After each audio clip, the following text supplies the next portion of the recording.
তো আপনারা ভালো থাকবেন, যেটাই বলি সাজায় বইলা টইলা আমি তাদের বলি, এটাও বলি আপনি ভয় পাবেন না, আপনি কোনো ক্ষতি করবেন, ব্লক করে দিই।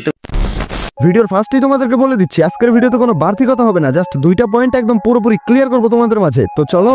তখন আমি কল দিই বলি, দাদা রাত যে আমাকে বললো তুমি স্ব ইচ্ছায় রাতের কাছে যাচ্ছ, এটা কি আসলেও সত্য?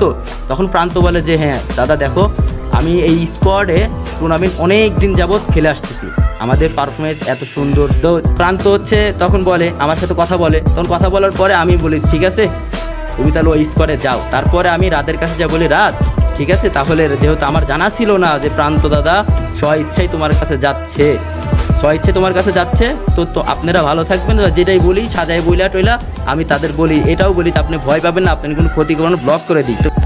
এই ভেজালটা এখান থেকেই শুরু হয়েছিল। ওবায়দুল ভাই তার প্রথম ভিডিওতে বলছিল প্রান্তদারে নাকি বাংলাদেশ টপ ওয়ান তার কাছ থেকে ছিনিয়ে নিছে, বাট পরে যখন ওবায়দুল ভাই প্রান্তদার সাথে কথা বলে বুঝতে পারে যে প্রান্তদা নিজের ইচ্ছায় বাংলাদেশ টপ ওয়ানরে বেছে নিছে, তখন আবার ওবায়দুল ভাই রাত বাইরে মেসেজ দিয়ে বলছে প্রান্তদা নিজের ইচ্ছায় তোমার কাছে গেছে, জানা ছিল না, আমার ধারণা ভুল ছিল, সরি। তাছাড়া এটা ওবায়দুল ভাই সাকিব ভাই লাইভে এসেও স্বীকার করছে, সেটা তো তোমরা দেখলাই। এবার এটা 100% ক্লিয়ার যে রাত ভাই প্রান্তদারে কোনো টাকার লোভ দেখায় নাই, কোনো ভয় দেখায় নাই, প্রান্তদা নিজের ইচ্ছায় রাত ভাইয়ের কাছে গেছে। এই পয়েন্টে রাত ভাইয়ের কোনো দোষ নাই, ভুল ছিল ওবায়দুল ভাইয়ের। আই হোপ তোমাদের মাথায় একটু ব্রেন থাকলে এই পয়েন্ট নিয়ে আর কোনো ভিডিও দেখা লাগবে না। Point number 1 clear.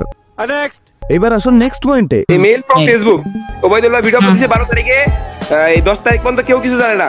12 তারিখ না 11 তারিখে আপলোড দিয়েছে, ঠিক আছে? 11 তারিখে, এই যে 10 তারিখ এই মেসেজ ফ্রম ফেসবুক, এই ডিস্ট্রিক্টের নাম কি ওনার, এই যে প্রান্ত দাদা, হ্যাঁ রিপোর্ট নাম্বার সহ দিয়ে দিলাম। এটা পরে আমার এটা তুলতে হয়তো বা সমস্যা হবে, যদি কমিটি আমাদের খোঁচাখুচি করে দিবে এটা নিয়ে, এর জন্য এটা আমি রিপোর্ট নাম্বার সহ করি না কোনো জায়গায়, কারণ করতে বাধ্য হই।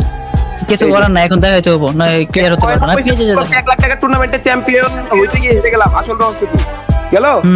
তাই না, ফেসবুকে ভিডিও আপলোড দিতে পারতেছি না, এটাও দেখেন আপনারা স্যার। এই যে পেজে আমি কোনো ভিডিও আপলোড ভাই, ফটোতে দেখলে তো আমার পার্সোনাল গ্যালারি চলে আসবে।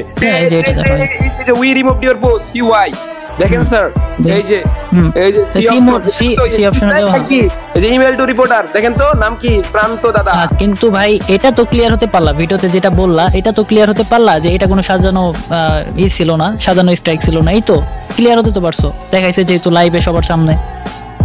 এখন যেহেতু সে দেখাইছে, আমিও এটা পুরাই অবাক হয়েছি যে আসলেও কি স্ট্রাইক আসছে। আমি তো মনে করছিলাম প্রথমে যেটা সাজানো না, কিন্তু স্ট্রাইক মাঝখান থেকে কে দিল। এবার শোনো, যখন রাত ভাইয়ের পেজে স্ট্রাইক আসে তখন রাত ভাই দোষ দেয় ওবায়দুল ভাইরে। রাত ভাইয়ের এলিগেশন ছিল স্ট্রাইকটা দিছে ওবায়দুল ভাই প্রান্তদার নামে, যাতে রাত ভাইয়ের প্রান্তদার মধ্যে ঝামেলা তৈরি হয়। কিন্তু পরে আবার ওবায়দুল ভাই বলে রাত ভাই নাকি স্ট্রাইকের নামে নাটক সাজাইতেছে।